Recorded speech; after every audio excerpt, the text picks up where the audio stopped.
Silly season dominoes continue to fall in the NASCAR Cup Series as Ricky Stenhouse Jr. will return to JTG Daugherty Racing in 2022, and Jimmie Johnson has had some NASCAR teams that have been interested in him having a potential one-off return to NASCAR. What's going on, guys? It's Daniel, and welcome back to our video. We've got a ton of NASCAR stories to us here today on the channel. Let's go and just jump straight into those really quickly.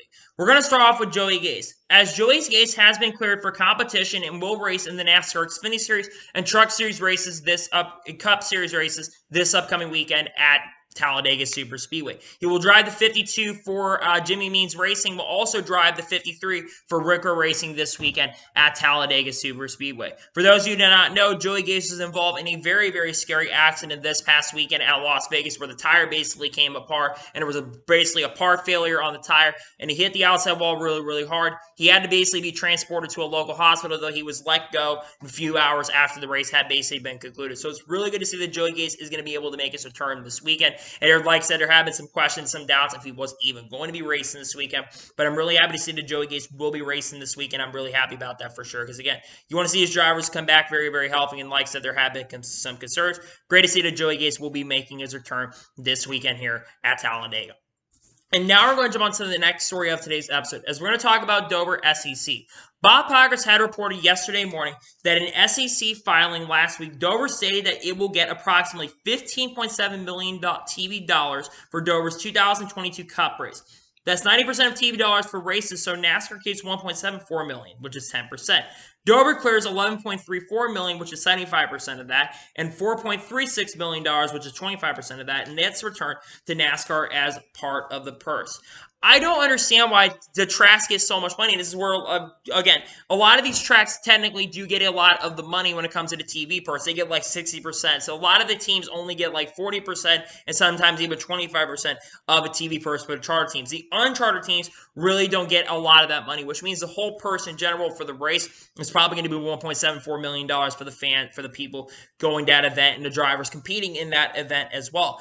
I just don't ever understand why TV gets so much money. Again, the TV contract right now does go through 2024, and I do think that Dover long-term, they're just going to have to at some point update their facility in some ways. They don't have to do any major overhauls. Like some tracks are going to have to do some major overhauls. But long-term, they're going to have to do some major overhauls to make sure the track stays up the speed, stays up the temp, and everything to make sure everything is going very smooth. But these numbers are definitely really interesting. Again, it's a lot of money.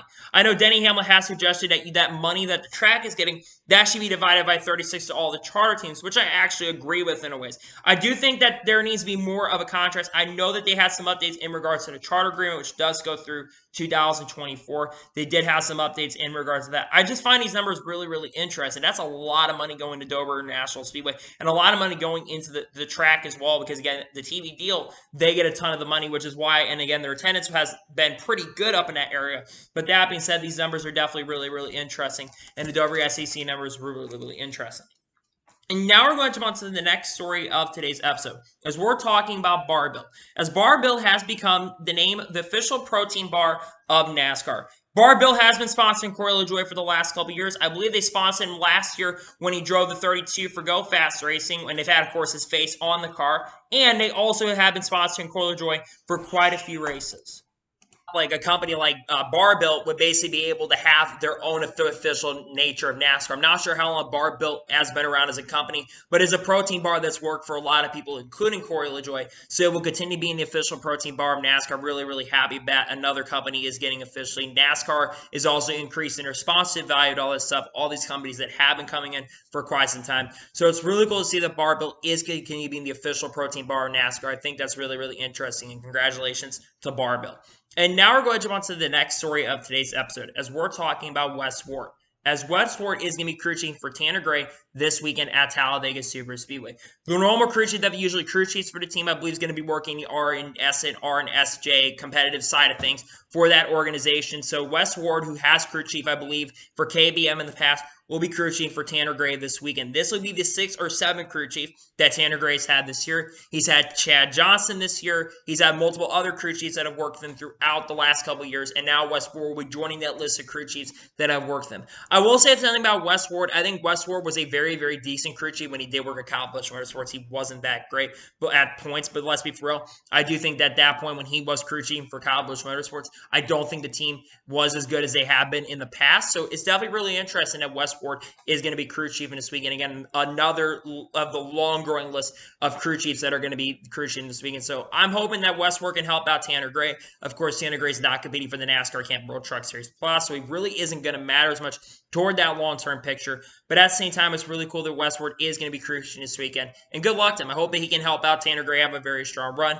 The DJR Trucks 10, I think, usually run pretty well at the Super Speedway tracks, among other tracks here. And I do think that team has been improving as the year has gone on, especially with Haley being on that team and Tanner getting better as a driver and Taylor Gray having some decent runs with the team so far in the Truck Series. Good luck to Wes Ward. Hopefully he can help out Tanner Gray have another strong run. It'd be nice so if they could have like one full crew chief for Tanner Gray and not just 5 or 6 crew chiefs, because it doesn't help out a driver long term.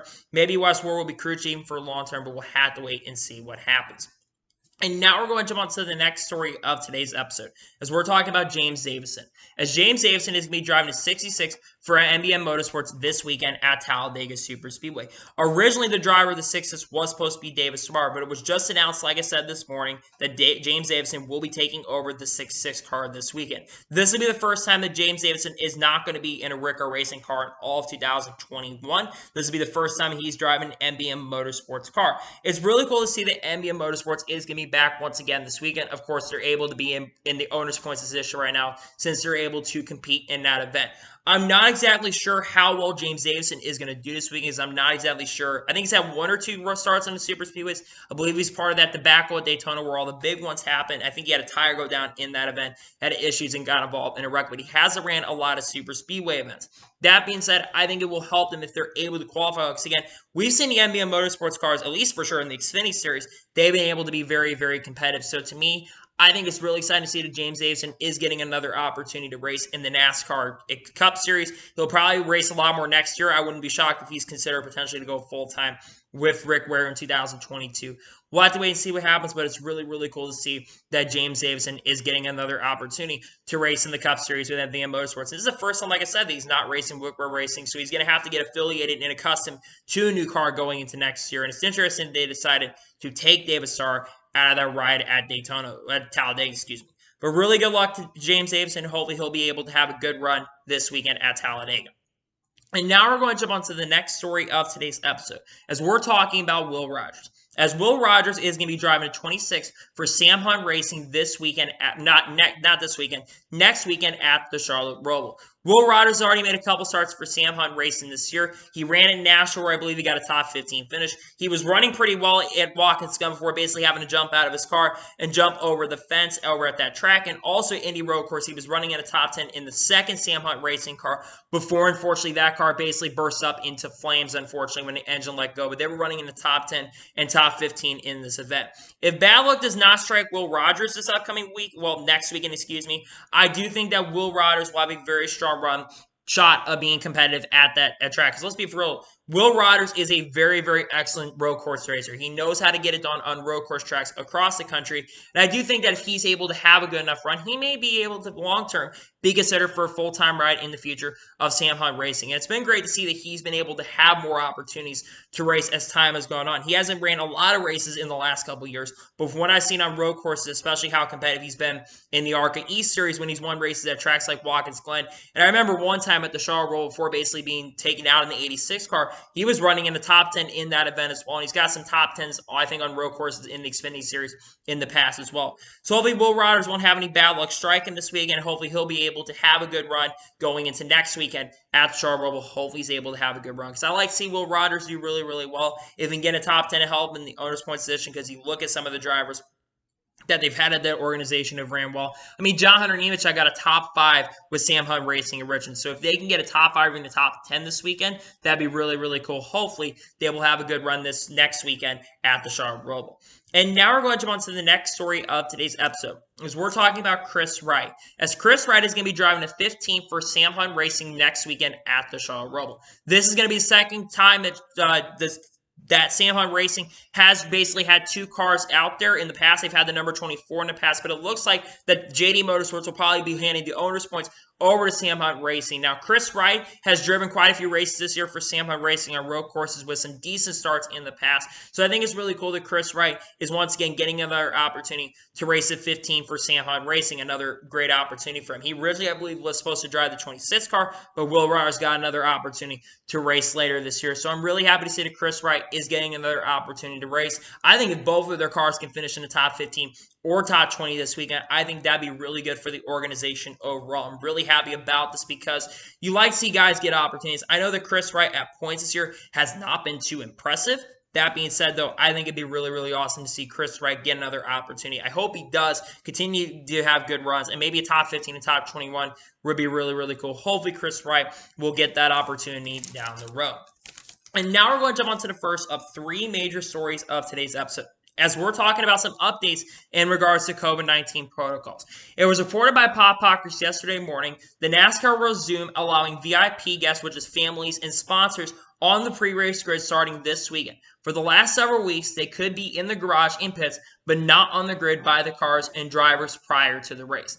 I do have some theories in regards to why they're allowing this to start happening. I would not be shocked if a lot of drivers have been able to get the COVID-19 vaccine. A lot of them probably have not said it publicly. There are a few drivers that have said they've had it publicly. Denny Hamlin, Bubba Wallace, I think Tyler Reddick, and Joey Logano, among others, have said publicly that they have gotten the COVID-19 vaccine. But I would not be shocked if a lot more people have gotten the COVID-19 vaccine very, very recently. And I think that's why NASCAR is opening up. But it's really cool to see that NASCAR is slowly but surely allowing more access to the drivers and allowing more people to be on the grid as well. I just hope long-term this doesn't cause any uprisings in the COVID-19, as you still do have the Delta variant that is currently going on in the country at this given moment. But that being said, though, I really am seriously happy that they are allowing VIP guests to be back allowed at the racetracks and basically back allowed on pit road, because again, you want these updated, and the more access you can give to the people, the better it is. NASCAR is basically just doing what they can do, and I'm really happy we're going to see people allowed. Like I said, the more access that you can allow at these racetracks, in my opinion, the better is going to be for the fans long term and overall. So really happy to see that for sure, that they're going to be allowing people back on the grid and allowing people out there. And I think it's really important, especially since we're getting down to the end of the season, because remember, after this weekend at Talladega, we're only going to have 5 races left at the conclusion of this weekend and the season. And you want these families to be around these drivers to give them comfort and give them praise and all that other kind of stuff. So hopefully with these protocols getting updated, it will be great long term, and I'm really happy about this for sure. And now we're going to jump on to the next major story of today's episode, as we're talking about Jimmie Johnson. It was reported yesterday by Bob Pockers that Jimmie Johnson says he's had some NASCAR teams reach out about possible interest in driving, whether it's a one-off or full-time.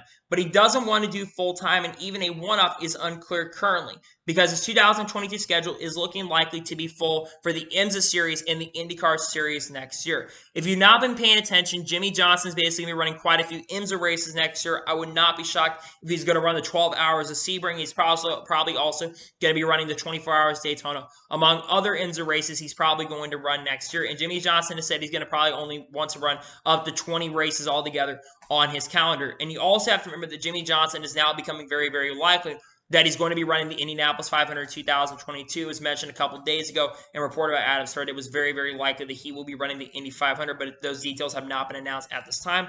But it's very, very likely that Jimmie Johnson will be competing in the Indy 500 next year. But I've been saying this for a while. I'd like to see Jimmie Johnson get a one-off opportunity to come back. Like I just mentioned, it is still unclear if he's going to even make a one-off return next year. But if he was to make a one-off turn next year, what tracks do I think he could run at? There aren't a lot of tracks that I think Jimmie Johnson could run at. First one, Daytona 500 absolutely would have to be on the bucket list for that. Daytona 500, the Great American Race, the most well-known race in the sport. And Jimmie Johnson has won 2 Daytona 500s, 2006 and 2013. It has been a very solid super speedway racer throughout his career, where he's won, I think, 2 or 3 races at Daytona, and including a couple shootout and clash races. And he's also won quite a couple races at Talladega in 2006, and also won it in 2011 as well. So he's able to compete in those events. Another event that I think Jimmie could absolutely run if the Indy NASCAR doubleheader, which would basically take place in late July coming up here in the latter portion of the IndyCar season, I was thinking maybe there was going to be an opportunity for Jimmie to compete in that event. That could be an event that could happen for him depending on what teams would be available, and we'll talk about teams that he could run going into next year if that was potential. You also have some of the West Coast events, and I think that, of course, Auto Club, before they convert that to a half-mile track, he could run that. Another big event, the LA Coliseum. He could run the Busch Clash, the LA Coliseum earlier this year. NASCAR is going to be allowing teams going into next year's event. They are going to be allowing any given team. They're probably going to do some sort of heat races to decide who gets in that event. Of course, since there really weren't a lot of qualifying sessions, they're probably going to allow as many people to be allowed in that event as well. But the other big question to me is what teams could Jimmie Johnson run for if he is able to compete? The first team that could give him an opportunity, and I know this is crazy, Chip Ganassi Racing. Now, Chip Ganassi Racing, of course, they're going to be shutting down their program at the conclusion of this year, but they do have a next-gen car, and you never know, Chip Ganassi Racing could give a one-off opportunity to Jimmie Johnson for that opportunity. And they could use that next-gen car they tested with Ross Chastain at Daytona for the Super Speedway test. They could give that car to Jimmie Johnson for a one-off to run it, since, of course, they're not going to be using it after that event anyways. Maybe Chip Ganassi Racing does just a one-off return for that specific event. Another team, though, that I'm thinking about right now is Kaulig Racing. Kaulig Racing, it's unclear what their plans are going into next year for the second car. They have mentioned that if someone is able to bring a lot of funding to the organization, that they would choose that driver. Right now, we know that AJ Allmendinger is expected to run, I believe, up to 10 races going into next year. There's also been some talk that Jeb Burton could also be racing with the team next year, since Nutrien Ag will be dropping out of the spot, out of Kaulig Racing, basically out of the sport, at the conclusion of the 2021 season. He'll most likely potentially be running in the Cup Series in 2022. There's also maybe Ryan Newman could be going over there next year. We don't know what's going on with Ryan Newman going into next year. That being said, though, I think Jimmie Johnson, if there's one team that definitely should give him an opportunity, Kaulig Racing would definitely be that other team. Another potential team that could open up if Spire Motorsports decides to not have a full-time driver in their organization next year, they could choose Jimmie Johnson to run on a one-off event next year. We've seen, of course, Chip Ganassi Racing had affiliation with them, but we've seen guys from the Chip Ganassi Racing camp, drivers like Jay McMurray, Ross Chastain, drive from the Spire organization in the past as well, so they could choose them. It's unclear what team will choose Jimmie Johnson. He's able to do a one-off return, and what track he will do, and it's unclear if he's going to do that event, but I think it'd be really, really awesome to see Jimmie Johnson get another opportunity to race in NASCAR. I think it'd be great for the sport for him to come back on just even a one-off return. I'm not sure how competitive he would be because, again, he's been really focusing not on NASCAR at the given moment. He's been focusing on IMSA, and he's been focusing on IndyCar for a while. So I think Jimmie Johnson I think he has a chance of returning. I think he absolutely should make a return. And if you have Jimmie Johnson competing in at least one NASCAR race, I do think that it'd be great for the sport. And I think it'd also be really, really great for the ratings as well when you think about that. So hopefully Jimmie Johnson does get an opportunity, and I really hope he does because it'd be really, really cool for the sport if Jimmie Johnson is able to have an opportunity to return to NASCAR. And now we're going to jump on to the final major story of today's episode, as we're talking about Ricky Stenhouse Jr. As Ricky Stenhouse Jr. confirmed yesterday that he will be returning to JTG Daugherty Racing in 2022 on a one-year extension, and he will continue driving the number 47 car for 2022. Manufacturing sponsors have not been announced currently at the moment for Ricky Stenhouse Jr., but it is believed that Chevy will continue to be the manufacturer for that team, though there have been some rumblings and rumors that Toyota may be the team that they're going to go to next year, since they've had affiliation with the team in the past up until the end of 2013 when they switched to Chevy in 2014, and they had an alliance with RCR starting in 2014 when AJ Allmendinger drove for the organization in 2014. I'll say this right now. I know that some people are not happy that he's returning to the team, and a lot of people wanted Ryan Preece to return to the organization. But let's be honest. Ricky Stenhouse Jr. actually, in my opinion, ever since joining JT Daugherty Racing after leaving Roush, because he really kind of had a bad ending to his career Roush Fenway Racing, especially after spinning out Martin Truex Jr. at Richmond in 2019. Basically, the next day, they basically ended up firing him, replacing him with Chris Buescher. They swapped him out after 2019. In 2020 and 2021 with JT Daugherty Racing, I think he's actually improved as a driver. He's made this team almost have a chance to making the playoffs. As a matter of fact, really up until the last couple weeks of the 2021 season, Ricky Stenhouse Jr. was on the verge of making the playoffs. A lot of people tend to forget that because he had a lot of drivers that are already locked in up to that point. But really, for the early portions of the 2021 season, Ricky Stenhouse Jr. was in the playoffs, and he's gotten a couple top fives this year. He got one at Bristol where he could have contended for the win. He finished, I think, 3rd or 4th in that specific race. And like I said, for the early portions of the season, Ricky Stenhouse Jr. was extremely consistent, finishing the top 15 and top 20. Of course, they kind of fell off as the year got on, as we got closer to the playoffs, and basically everyone had locked their way into the NASCAR Cup Series playoffs. But Ricky Stenhouse Jr. has been really impressing me over the last couple years and has been improving as a race car driver. Now, going into next year, what do I expect for JT Daugherty Racing? I do think that JT Daugherty Racing will potentially slightly improve going into next year. I do think that they're missing a little bit going into next year, but I do think, of course, that with them downsizing going into 2022, I do think that Ricky Stenhouse Jr. will be able to improve a little bit going to next year. And you never know. Ricky Stenhouse Jr., of course, is a really good super speedway racer and also is good at the dirt race. So he could be a guy that can contend overall for those victories as well. I would not be shocked if Ricky Stenhouse Jr. ends up finishing the top 20 points going into 2022. And I think that Ricky Stenhouse Jr. will bring a lot to the table to the JT Daugherty Racing camp going into next year. And now it jumps into the other big question. Where do I think Ryan Preece is going to go next year? Now, Ryan Preece has already been confirmed for about a month now that Ryan Preece was expected to leave going into 2022. But what does happen to Ryan Preece going into the 2022 season? I do think Ryan Preece has potentially a few options he could go to next year. Spire Motorsports. Remember, Spire Motorsports is expected to acquire a charter from Starcom Racing, and they're expected to keep 2 cars going into 2022. And remember, that second car that Spire Motorsports had for 2021, they had taken that charter from the 37 camp and taken that over to the 77 camp for 2021. So definitely, it would be really, really cool if Ryan Preece got an opportunity to go to Spire Motorsports. And I don't think that would be a downgrade to go to Spire Motorsports, considering especially over the last couple weeks, I do think that Corey LaJoie has shown a lot more speed as a driver in the NASCAR Cup Series. So I think that would be a great team to go to and a great start for him to go next year. If he does remain in the Cup Series next year, though, there are some potential Xfinity Series rides that could be open up for him next year. What about Kaulig Racing? Kaulig Racing, they don't know what their plans are for next year. We know that Daniel Hemrick and AJ Allmendinger are going to be driving for the organization in 2022 in the NASCAR Xfinity Series. We don't know if they're going to run a 3rd car, but if they do run a 3rd car, maybe Ryan Preece does end up getting considered for that ride. You have Richard Childress Racing going into next year. There's potential that we don't know if My Sider is going to be back at Richard Childress Racing next year. Of course, he does bring funding, and Ryan Preece does not. But Ryan Preece does bring that veteran experience, and let's be honest, My Sider has not been that great.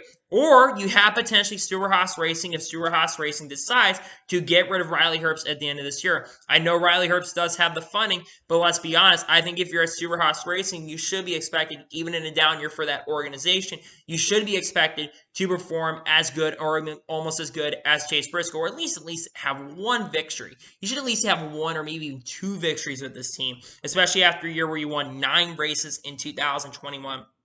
You should be able to improve and do a better job. If not for Xfinity, Truck Series, there are a few potential rides he could go to, and I do think that this ride is very, very highly likely. DGR Racing.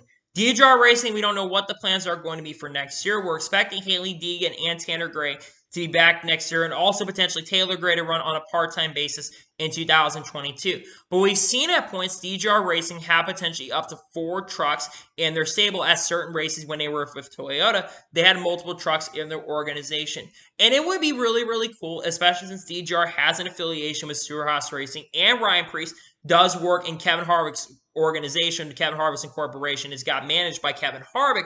It'd be really cool if Ryan Preece would get an opportunity to race with that organization. I think it'd be really cool, and I think he'd be very, very competitive. And you have to remember, he made his first career Truck Series start at Nashville earlier this year, and he was able to go out there and win the race. So I think it'd be really, really awesome if Ryan Preece got that opportunity to race in 2022.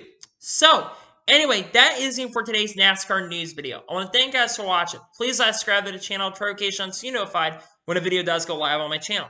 Follow me on Twitter, Facebook, Instagram, and support page as well. Links description below for that. And comment your thoughts on today's video. How well do you think Ricky Stenhouse Jr. is going to do in 2022? And do you think that Chevy will continue to be the manufacturer they keep going into next year or not? Let me know in the comments below. And do you think that Jimmie Johnson will make a return to NASCAR next year or not? Let me know in the comments below. Anyway, like I said, I want to thank you guys for watching today's video. And I'll see you guys next time for some more great and awesome NASCAR content on the channel like this. Take care, everybody.